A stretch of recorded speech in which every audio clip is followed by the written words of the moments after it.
Okay, stadium expansion. Welcome to the video, everybody. Make sure you like, commenting, subscribing.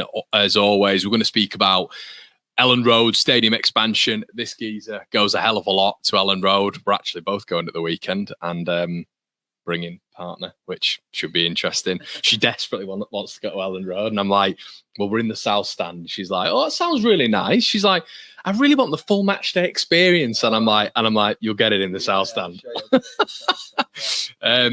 But brings us on to stadium expansion. You've seen an image on there, and obviously we won't share it on screen or anything like that, but it appears to be like the east stand kind of as it is, maybe refurbed a little bit, the west stand built up on, and it all just kind of made into a little bit of not a bowl as such, but it still retains that Ellen Road. They have to do that. I don't think the blueprint said that, didn't it? It's going to try retain the atmosphere and almost that like auditorium that is Ellen Road when it starts kicking off.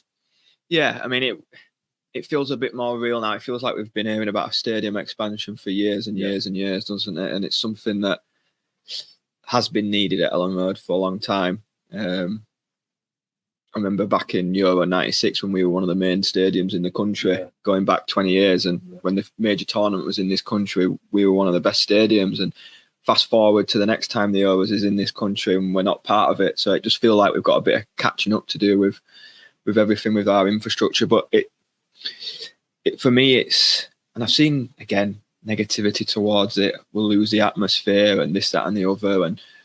But for me, can't win a lot of the time, can you? No, it'd be like I say, it'd be a boring world if we all thought the same thing. But going forward, I think we definitely need a bigger stadium. We've got a waiting list of over 20,000 season ticket holders on it. The fan base is there, and I think I saw that it had been sold out for the last 6 years at Ellen Road. So.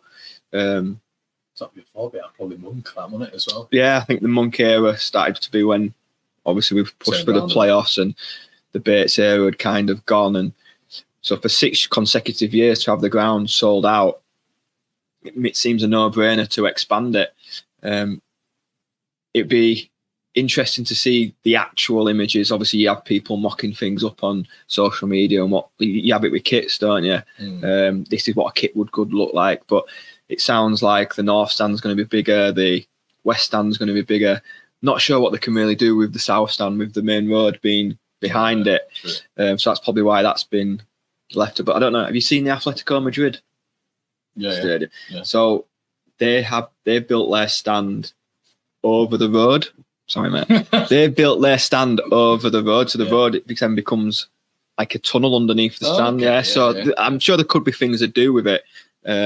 But definitely the West Stand is one that needs major redevelopment. I think nothing's really changed since 1970 when Don Revie was in it. So I think me included, giving the 49ers a lot of stick for player sales and this, that and the other, but sponsorship deals that they've brought in, I think Kinnear mentioned on the podcast that he did, it was an eye-watering figure that they brought in with Red Bull.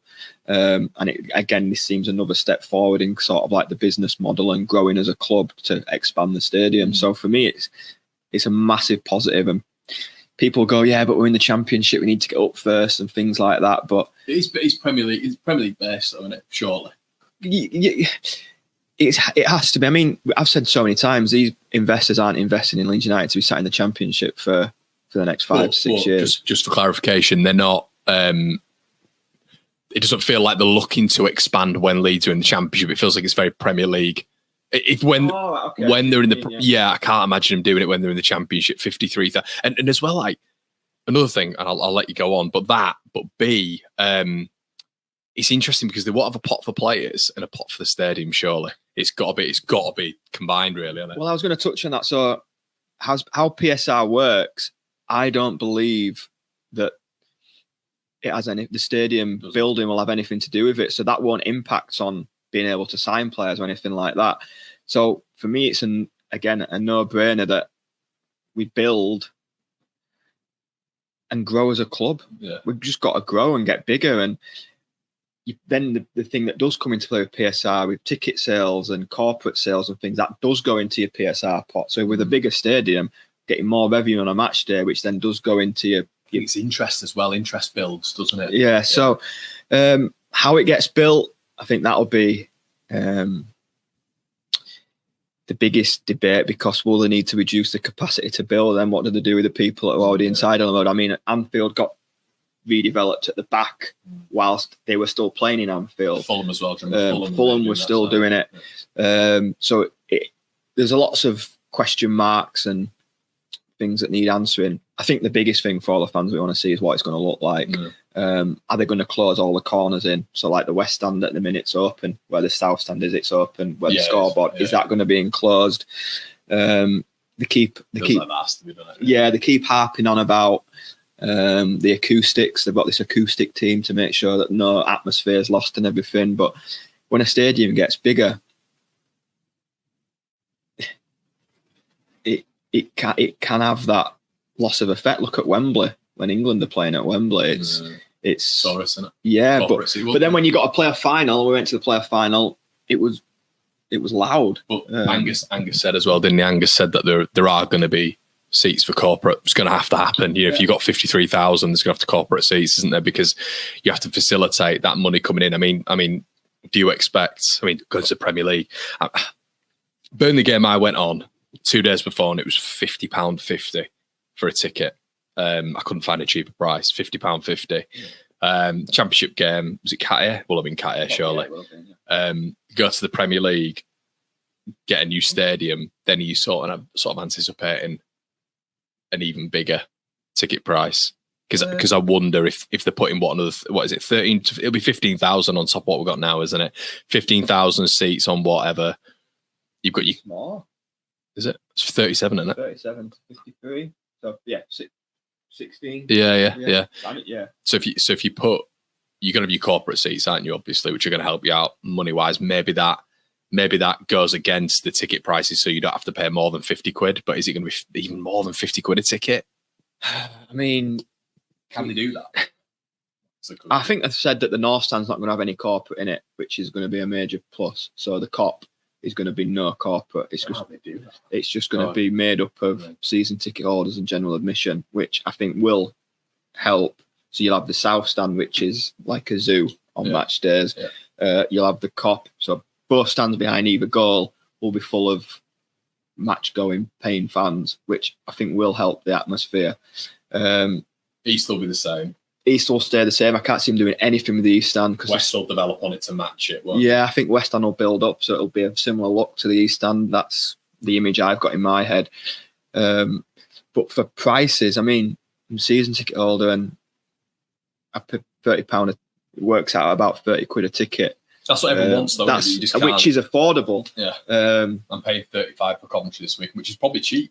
Yeah. Probably seen as cheap. But when you're looking at £50 for Burnley game in the Championship, that's not sustainable, really. But I mean, Arsenal's tickets, I know they're London based. When they built their new ground, their tickets were astronomical. And Fulham, I think, got the most expensive tickets in the country. But is that just because they're London based? Don't know. Or is it anything to do with the stadium? Well, as a match day consumer, what are the, have you got any sort of points as what you'd want to see? I know it sounds daft, but like, I know you're not a big drinker, but the beverage choices probably, the selection of them would be pretty decent. I mean, there's all this sort of gourmet food now at football matches, isn't there? I mean, you look at they've done it with the Niners, haven't they, with the Levi Stadium?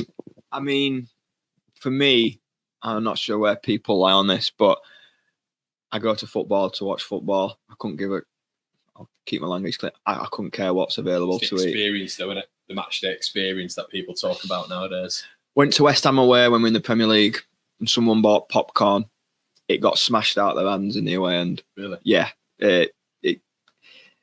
Leeds isn't match day experience, isn't for me, Leeds is still hard-working people. Blue collar. Yeah, going and watching a game of footy, what they can drink and eat. Yeah, obviously it'd be nice to have, there was the joke about the pie stain on the wall in the COP that was there from 10 years ago. Character. It would be nice to, character's a good word. It'd be nice to have clean. For me, I like going up the East Stand steps where you see the murals on the wall of the goals. Stuff like that would probably be more appealing to me than what flavour cocktail I can get or what can go in my burger. For me, I go to football to watch football, slag referees off, and go home with 3 points. I can go get a cocktail out in Leeds on a night. I'm not really too fussed about what's being served behind the bar, but I know some people will. I think people like I'll go and having a pint and whatnot, so a good selection of them. But I mean, people rave about Tottenham, but going to Tottenham Stadium, it's like being in an airport. It's just, you don't feel like you're at the football until you step out and see a pitch. Do you know what I mean? And I don't want Leeds United to move away from that. Me personally, I want Leeds United to stay how it is. Obviously, a lick of paint won't harm. The West Stand, I refer it to a bit like Goodison Park. Have you ever been to Everton away? Yeah. So it's like you're on the Titanic. It's just so wooden and old and rotten, and obviously they've had to move. So I'm pleased, and I can't believe that them from over the hill aren't making more of a fuss about moving away from Old Trafford. Traditionally, I think Leeds are traditional, and they want to. I think it'd have been a meltdown if we'd have moved from Elland Road. So to have it redeveloped to Elland Road is a massive thing, but we can't. I don't want all the seats to be nice, padded, cushioned, like we're at the cinema. That to me isn't Leeds United. I might be wrong. I might be in the minority, but I mean, Leeds fans don't even use the seat, don't even sit down. So what cosmetic side of it, I'm not too fussed. Yeah, I want it to look good.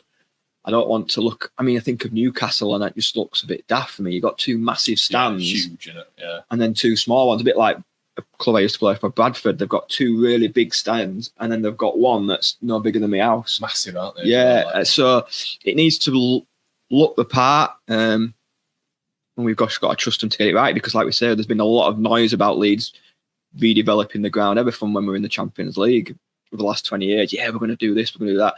Finally, they're the first owners that have actually put some plans down, and it being posted on social media. So we've got to give them a bit of credit where credit's due, because in terms of size of stadium and facilities, we are getting left behind a little bit. What I think probably the ideal for me, Villa Park. The proper stadium in it, like, seems to get the acoustics right. It seems to be measured out perfectly. The 4 stands, I think they've got the whole end, haven't they? Which is massive. Which is proper stadium, though, isn't it? What I envisage the new COP to look like, a bit like the whole end, because it'll all be general admission or season tickets. There'll be no boxes or corporate in it. So I really imagine that back stand, a bit like a Dortmund, just a big, massive wall. We obviously saw the wall of white at Wembley. So that's, in my mind, what it will kind of look like. But yeah, I think it's massive. I think that on the statement it said would be the 7th highest capacity in the country, which is nice. Again, we all, obviously with our white tinted glasses, see Leeds as one of the big clubs in the country. Well, if you've got the 7th biggest stadium in the country, you're back amongst that category and talking point. But I completely understand that we've got to be in the Premier League first. Does the announcement in a strange sort of way put a little bit more pressure on that? It's interesting how it's coming in the Championship, isn't it? Out of sort of just him being on a podcast, Square Ball, obviously, and then that just coming out. I mean, what's interesting, no blueprint, no images, no videography. I think the council are on board, which I think has always been quite tricky for them. But aside from that, it's kind of just, it doesn't feel like there's much there at the minute, but it does kind of feel like there's a little bit of pressure on that getting going. Yeah, absolutely. They produced, there was all this about we needing the yellow away kit, this, that, and the other. Produced that. Yellow style. Very well. So I've given them some knocks myself with the players they'd sold and the statements they put together, like with the Archie Gray and things like that. So we have to give them a little bit of credit. But yeah, the timing of it, it's almost, this club needs to be in the Premier League. Daniel Farke, you've got to get us into the Premier League. There's that element of, I'm not going to say all or bust, because I mean, West Brom have been out of the Premier League for a while now. Not got the parachute payments anymore, and still producing good results and at the top of the league at the minute. I think for us, we've been that scarred by being out for 16 years. If we don't go straight away, it's like, oh God, that's another 10 years out of the Premier League. For me, the 49ers, Red Bull, they're not daft people. The multi-billion-pound people that are behind them. So they've obviously got a plan. yes, I do agree that it could be a bit of smoke and mirrors. There's no images, there's no video of everything. Until that becomes a reality, it is just more talk. But it seems to be, in a strange way, louder talk now that they've announced it and everything. But yeah, absolutely, the pressure. I think the pressure's on him anyway. I think the pressure is on him to go up this season, with or without the stadium. If he isn't, with or without the stadium talk, if we're not in the Premier League at the end of this season, I don't think Daniel Farke needs to worry about Leeds United. That might sound harsh, but to not get this team up twice, I couldn't see him being at Leeds. No, me neither. Right, guys, well, we'll leave it there. A bit of stadium expansion chat there. We're going to be back with your Coventry City preview. See you soon.